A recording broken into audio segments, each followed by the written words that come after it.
राजस्थान के भौतिक एवं उच्चावत प्रदेश। राजस्थान को स्थलाकृत एवं भौतिक प्रदेशों में विभाजित करने हेतु भू आकृति, जलवायु, वनस्पति, मिट्टी आदि पर विचार किया गया है। भारत के एक पश्चिमी भाग में स्थित राजस्थान के अरावली पर्वत विश्व के प्राचीनतम पर्वत माने गए हैं। राजस्थान के मध्य भाग पर दक्षिण व पश्चिम से उत्तर पूर्व की ओर एक संकरी पट्टी के रूप में यह पर्वत श्रृंखला फैली हुई है। अरावली पर्वतों के उत्तरी पश्चिमी भाग में थार का मरुस्थल है। पूर्व में नदियों द्वारा निर्मित मैदान तथा दक्षिणी व पश्चिमी भाग में पठारी भूभाग पाया जाता है।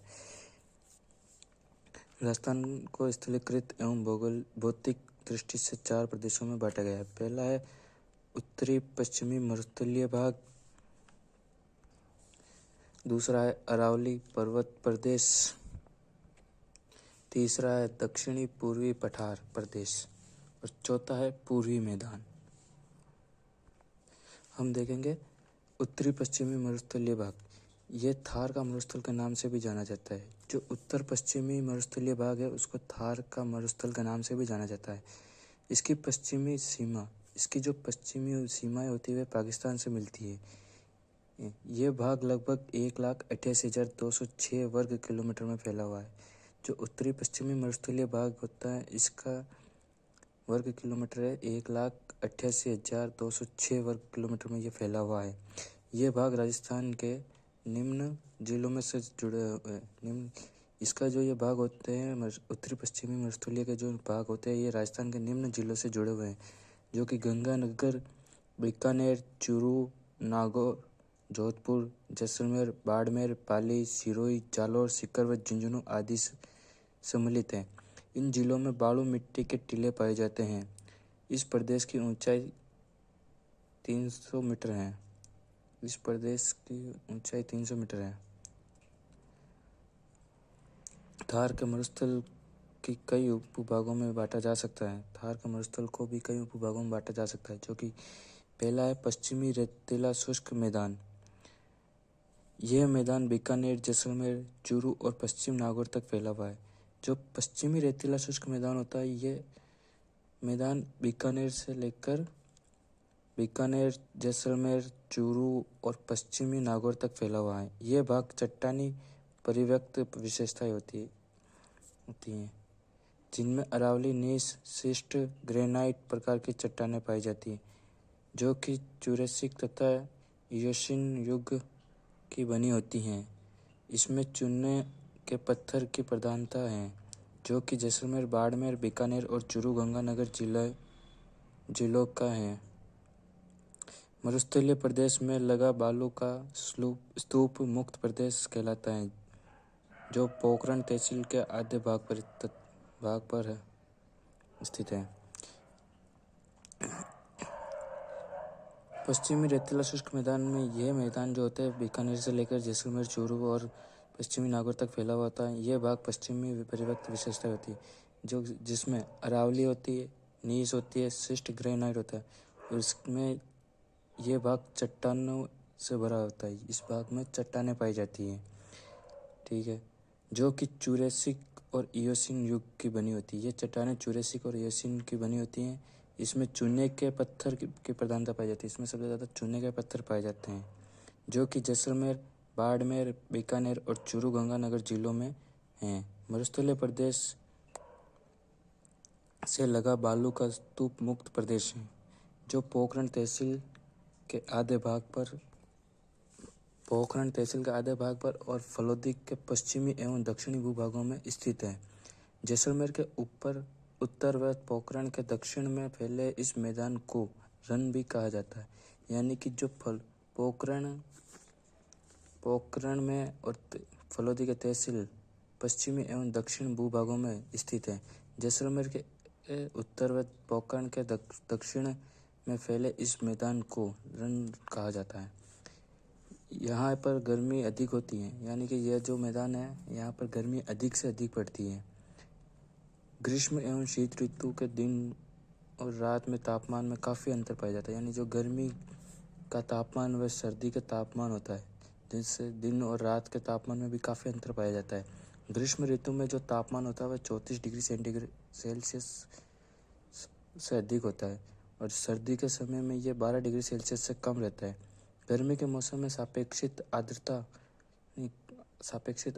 15% से भी कम हो जाती है, जबकि वर्षा का औसत 12 से 15 सेंटीमीटर रहता है। उत्तरी पश्चिमी भाग में वर्षा कम पाई जाती है।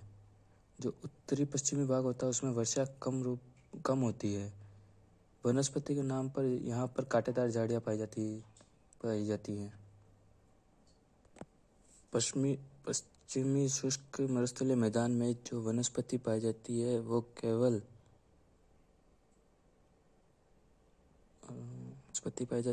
कांटेदार झाड़ियाँ पाई जाती है।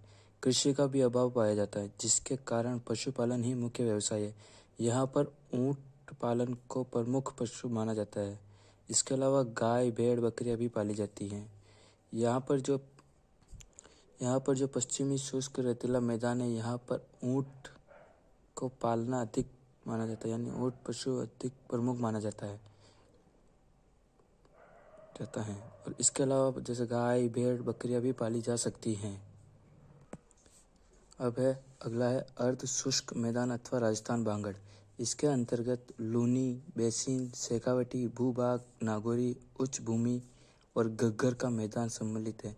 यानी कि इसके अंतर्गत वह मैदान आते हैं जैसे लूनी बेसिन हो गया, शेखावटी भूभाग, नागौरी उच्च भूमि और घग्गर का मैदान जुड़े हुए हैं। ये सब लूनी बेसिन अजमेर के दक्षिणी पश्चिमी भाग से जो लूनी बेसिन है अजमेर के दक्षिणी पश्चिमी भाग से जोधपुर जिले के दक्षिणी पूर्वी भाग व पाली, जालोर व सिरोही तक विस्तृत है, यानी जुड़ी हुई है।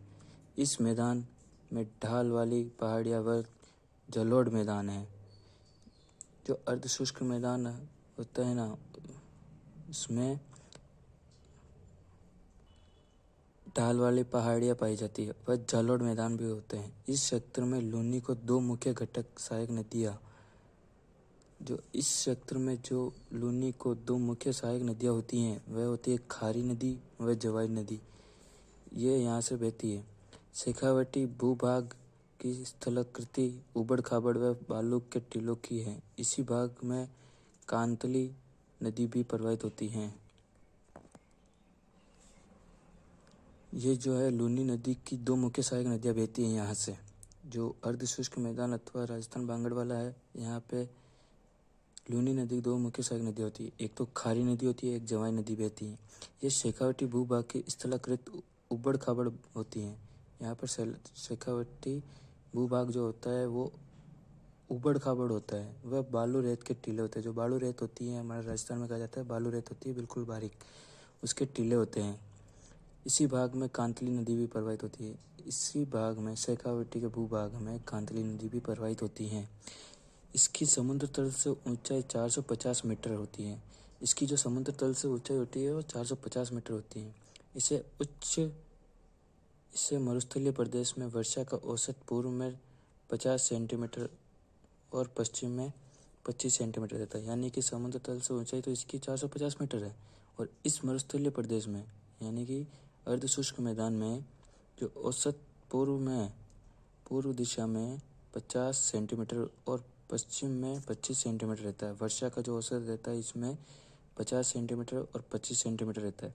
रेतीला और बंजर होने के कारण यह मैदान यहाँ कृषि करने योग्य नहीं है। ये जो अर्धशुष्क मैदान होता है ये रेतीला और बंजर होता है, इसमें ये खेती करने योग्य नहीं होता है।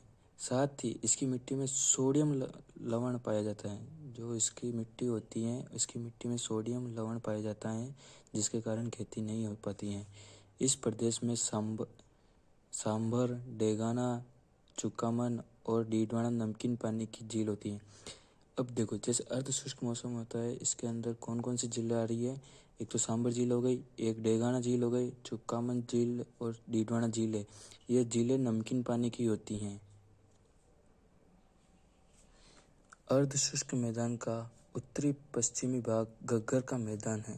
यानी कि अर्धशुष्क मैदान का जो उत्तरी और पश्चिमी भाग है वह घग्गर का मैदान है, जो गंगानगर जिले के 3/4 भाग से विस्तृत है, यानी कि जो गंगानगर जिला है उसका 3/4 भाग होता है वो अर्ध शुष्क मैदान का है। उत्तरी पश्चिमी भाग घग्गर का मैदान होता है। ठीक है। नदी के किनारे बालू के कटक पाए जाते हैं। जो नदी के किनारे होती है, नदी के किनारे बालू के कटक यानी छोटे छोटे पहाड़ पाए जाते हैं। सामान्यतः ये 6 से 30 मीटर ऊंचाई के होते हैं, यानी कि जो कटक होते हैं बालू रेत के वो नदी के किनारे वाले वो 6 से 30 मीटर की ऊंचाई होती है उन कटकों की। थार के इस मरुस्थलीय प्रदेश में जिप्सम, लिग्नाइट, मुल्तानी मिट्टी आदि खनिज पाए जाते हैं। जो थार है, थार का मरुस्थलीय प्रदेश है, इसके अंदर जिप्सम, लिग्नाइट, मुल्तानी मिट्टी आदि खनिज पाए जाते हैं। यहाँ पर बाजरा और ज्वार प्रमुख फसलें होती है, यानी अर्ध शुष्क मैदान की जो मुख्य फसल है वह बाजरा और ज्वार है। वर्तमान में कुल बोए गए क्षेत्र के 5 से 10% क्षेत्र में सिंचाई की सुविधा उपलब्ध है, यानी कि जो अर्धचालक शुष्क मैदान है यहाँ पर 5 से 10% तक ही सिंचाई की सुविधाएं उपलब्ध होती हैं। इसके आगे वाला देखेंगे अरावली पर्वत प्रदेश।